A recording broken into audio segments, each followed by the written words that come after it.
Hi, welcome to Dora Zone. If you have not subscribed to my channel, I'll kindly ask you to click on the red button so that you get more of these videos as they're rolling. Okay, today I'll be talking about 7 fascinating things about the UK, like 7 things that actually shocked me when I came in here. You know, when you move from one place to the other, from one country to the other, there are certain things that you will see or you will experience or you will feel that is very, very strange or kind of different from what you're used to. So when I came in here, there were a lot of things that actually threw me off balance because it's something I have never experienced before in my life. So when I came in, the first thing that actually caught me unexpected was the winter weather. There's something we call the winter weather. In the winter, once it is like from 4 p.m., everywhere is dark. Everywhere just turns dark all of a sudden. I don't even understand. Sometimes I ask myself, how does this work? Like 4 o'clock, people are supposed to be in the office at that time. Then people are supposed to be, like up and about, going out in the market, at work, in their shops, and it is dark. Dark, when I mean dark, it's dark like pitch black, like 8 o'clock. It's like midnight. Everywhere just gets dark all of a sudden. So that's one didn't kind of sit very well with me because I didn't understand what was happening. I remember my first winter here. I remember asking my friend, I said, what exactly is happening? What is happening? What's happening outside? And she said to me, cool down. It's winter, so that's how it's, once it's winter, once it's 4 o'clock, everywhere just goes dark like that. So up to today, I'm not still used to that one because it's really strange. It's really strange. The only thing it reminds me of is this thing they call eclipse of the sun or something. You know that one that's they said the sun will kind of hide in the sky or whatever and everywhere becomes dark. That's what it just reminds me of. Everywhere just goes dark. But the funny part of it is that it doesn't go dark for like an hour or two. It's from 4 till the next morning, you are in the dark. That's one very, very big shock I got when I came here. Yeah, so the second one is the police without guns. Like, police without guns. Who does that? Because judging from where I'm coming from, we all know that policemen without, I won't say without gun, it's not head of. A policeman is always with a gun because to them, that's what gives them the sense of belonging and authority. And that's what kind of impacts fear in people. When you see a policeman in uniform with a gun, there is this certain fear that comes out of you, and this respect, this false sense of respect you kind of give to them because the whole power, their power and the authority and everything lies in that weapon they're holding. Because they know that with that weapon, they can actually manipulate you, they can intimidate you, they can abuse you, they can do whatever they want to do with you. But here, it's the total opposite. The policemen parade this whole place. They can parade the whole of the UK 24 hours without guns. If you even just pick the phone now and call the policeman and say, oh, there's an incident happening here, come and attend to it, they will run coming without guns. Because here they don't believe that they have to communicate with you with a weapon. They don't believe that the only way they can pass a message or they can settle issues between people is by the use of a weapon. So that one was another thing that really threw me off. Like, I'm like, a policeman without gun, are you kidding me? I have never seen, and as far as I'm concerned, everybody I have met has said the same thing. They have never seen policemen with guns. But even without the guns, they still treat you with so much respect. They still carry out their functions, they carry out their job perfectly well, which is to say that with or without a weapon, the law still carries out his work. The whole function moves, the whole society runs like normal. There is no threat of life because you're carrying a gun, you think you can intimidate people. No, they don't carry guns around. The policemen in UK do not carry guns around. So that's another thing that surprised me and is really, really, really, really what's commendable. The third one is UK is a leveler. Like, irrespective of who you are, from wherever you're coming from, once you come into the UK, you are like every other person. In fact, me and you enter the same bus or the same train, and we will sit on it. Nothing they happen. The only time I might even recognize, that you are one important person, is if you tell me. If you don't tell me, we are all on the same level.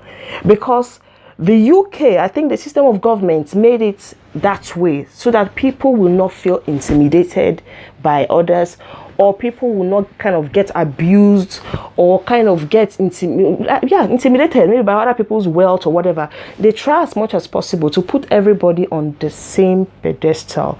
It does not matter who you are. The Prime Minister of United Kingdom, Boris Johnson, was once seen on his bicycle riding to work. Yes, that's the first man of the country. So if he can ride to work in his bicycle, who are you? Like who? What do you want to come and show? Do you think he doesn't have the money to afford a limousine or to afford a Benz or to afford something?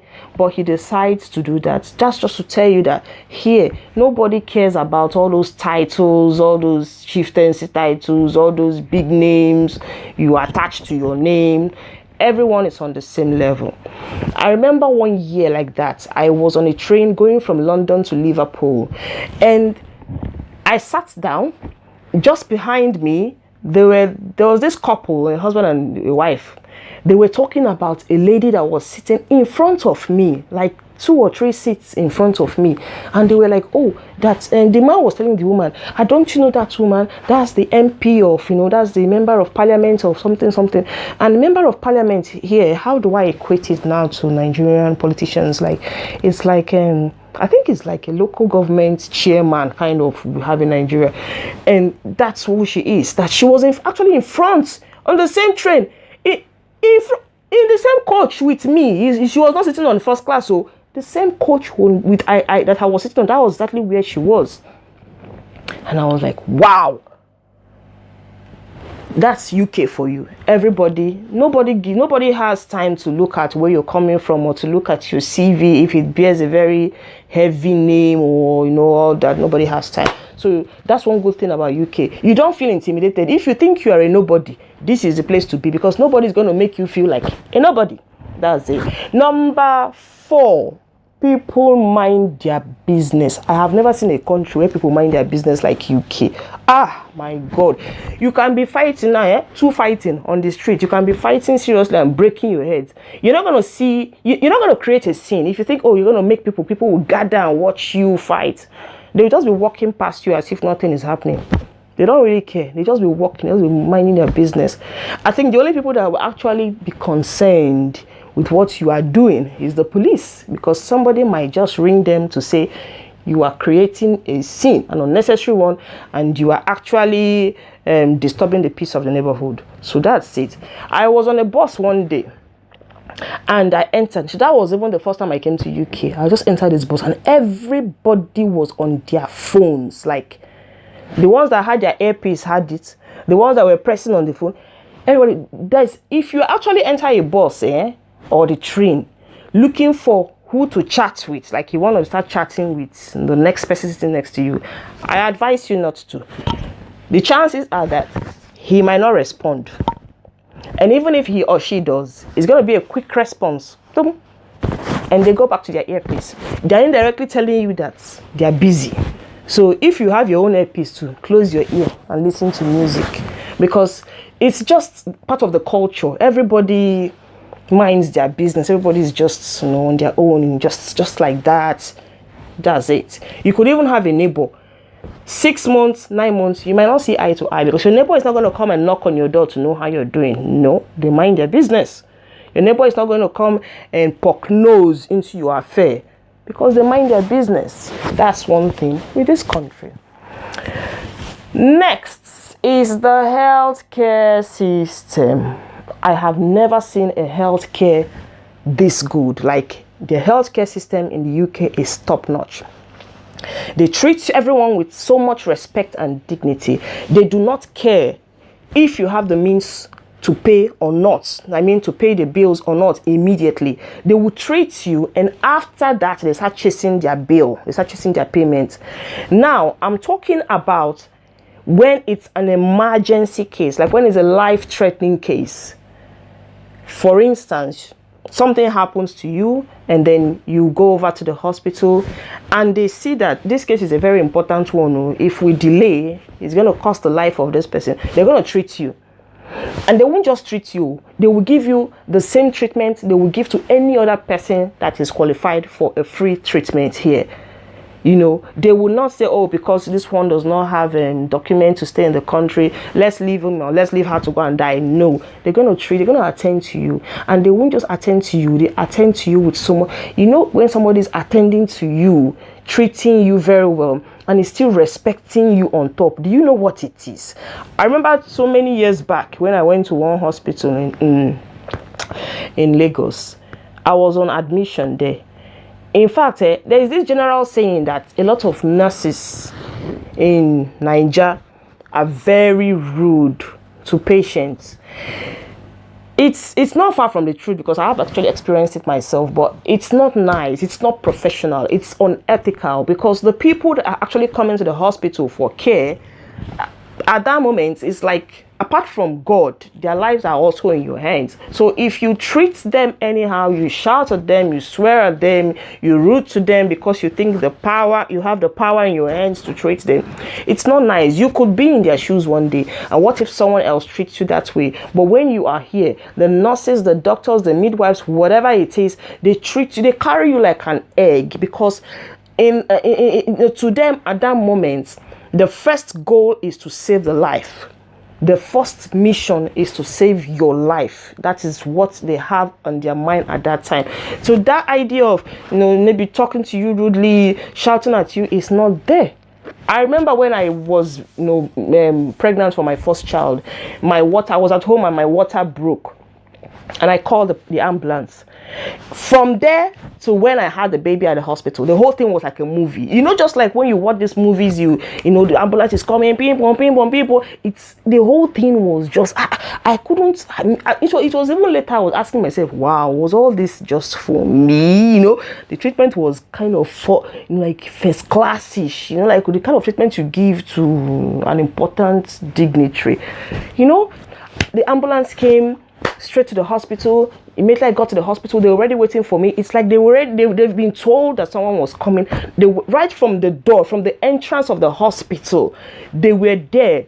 They came in, they took me on the wheelchair straight to the labor room. When I got into the labor room, 2 minutes after I went into the labor room was filled up. There were about 7 medical professionals there. I think they had the nurses, maybe the midwives, the doctors and whatever, but there were so many. There were just so many, and I was like, God. At a point I was scared, because I thought maybe there was some complications or something was wrong. It wasn't that. They were just there to make sure that nothing goes wrong. They were just there to make sure that they covered every loophole, so that if a point comes when they will need the doctor is already there. If there's a point where they will need the midwife, she's already there. If there's a point where there's any kind of complication or whatever, they need somebody higher, it's already there. They were all there. And then I had the baby. Once I had my baby, this one will carry, treat, chest, test this one, test eye, test ear, they give to the next one. It was like, the healthcare system here, honestly, is very, very commendable. I give them 7 kudos for it. I can't equate it to any other place. I can't equate the healthcare system. So that's another thing that shocked me, because I heard that in some other countries, number one, the healthcare is not free. And then you can't even go to the hospital without having some required insurance or whatever. They won't even attend to you at all if you don't have your documents or you don't have some legal rights to stay or whatever. I really don't understand how it works there. But here, it's beautiful. The healthcare is fantastic. And then the next one is the availability of jobs. Irrespective of if you're a graduate or not, if you have a degree or not, you will have a job. As long as you're ready and you're willing to work, there is something for everyone, irrespective of what qualifications you have.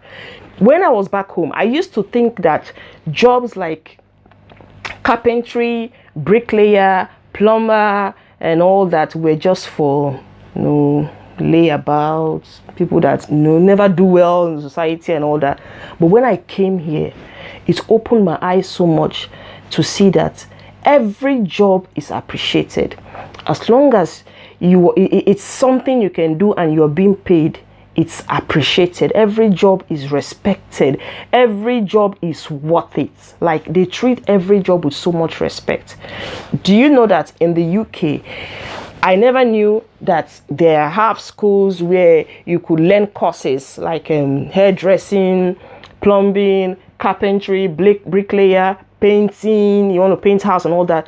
You actually have to like learn it. There are schools where they teach these courses, short courses for people who want to have all those skills. You go to these schools and you learn it, and you actually come out with a certificate too, that you went to learn how to do bricklaying, you went to school to learn how to do carpentry and all that. So there is something for everyone. If you think, oh, I'm not a graduate, everyone is having their BSc and BA and degree, all those degrees and all that, and because of that I can't get a job, there is something for you. As long as you're willing to work, there is something. And the good part of it is that the government actually encourages people, especially if you're unemployed and you don't have the money to pay for these courses. The government kind of gives it to you for free. As long as you're ready to work, they make sure you learn these courses, you do these courses. Some of these courses some of them are as short as 3 months, some 6 months. You do these courses and the same government still gets you a job in the desired role, according to what you've actually qualified for. So there's something for everybody, which is very, very fantastic. The last but not the least is the respect for vulnerable people. I cannot say this enough. Like, I don't know of a country that values human lives as much as the UK. Like, the respect they attach to human lives is so great. Now, when I mean vulnerable people, I'm talking about the little children. I'm talking about pregnant women. I'm talking about the disabled people and the elderly people. Now, children over here are seen as humans. Some people in some places look at children, oh, they are children, what do they know? We can't speak for them, they are insignificant. No, here, every child has a right to what an adult has a right to, as long as it's legal. Every child has a say. Every child is important. Every child, in fact, they look at the best interest of the child. As long as it benefits the child, the government is up for it. So every child here is treated with so much respect. They do not undermine the voice of any child at all. Secondly, the disabled. In some societies, they write off this disabled. They think, oh, because they can't walk, or maybe they're not physically complete, or they cannot write, or they cannot see, or society kind of tramples upon the rights of the disabled. The society makes the disabled feel they are unwanted, they are useless, they are never do wells. But here, if you are disabled, the government has a plan for every one of them. The government sees them as humans like every other person. It is only in this country I've actually seen some seriously disabled people work. When I mean work, like they have a proper job, like proper office job. They didn't discriminate them because, oh, this one is disabled, I'm not going to employ you. No, there is no discrimination at all for them. It's only in this place I have actually seen that the government caters for the disabled. If your disability is beyond kind of control, or if it's that excessive, the government has a certain financial provision for them. The government has some money that they give them every month to take care of them because of due to their disability and all that, which a lot of countries do not do for their citizens. But here, they do not care. As long as you're human and you are alive, you have every right to what every other person has, which is beautiful. The next one is the pregnant women. When you are pregnant here, you are like an egg. In fact, you can do no wrong in the eyes of anybody, because they're not looking at just you. They're looking at two people. They are seeing two people, which is you and the baby. So they're actually treating you very sensitively. They're treating you like, I don't know how to explain it, but you were just precious in their eyes. They just want to make sure that they see you through successfully, through your pregnancy, to your delivery and all that, which is very fantastic. And the last one is the elderly. Like, I know of so many countries. I wish I could name and shame some of these countries, because these people, their presidents come over here, they see the healthcare, they see how fantastic it works. They go back home and they don't do anything about it. They don't have any respect for the elderly. They don't have any provision set aside for the elderly. They just let them grow old and die, which is wicked of them. Some of these elderly people have even served their countries very, very well, but when it is time to be paid their pensions, the government back them. They turn their backs on them. But right here in the UK, there are provisions for every aged person. Once you get to a point in your life where you are aged, you're old, and you can no longer tolerate living at home, they have homes, they have places where they put these elderly people and they take care of them. They could give them very fantastic care. It would be very nice if some of these countries back there emulate these nice policies, because you cannot have people who have served your country willingly from their hearts, and then just because you think they are old and they are of no use to the society, you ignore them. But this is a society where the life of every individual, whether young or old, is respected and appreciated. With that, I come to the end of today's program. I just hope you subscribe so that next time when I have something more interesting and important to dish out, you'll be the first to know. Thank you very much for joining. See you next time.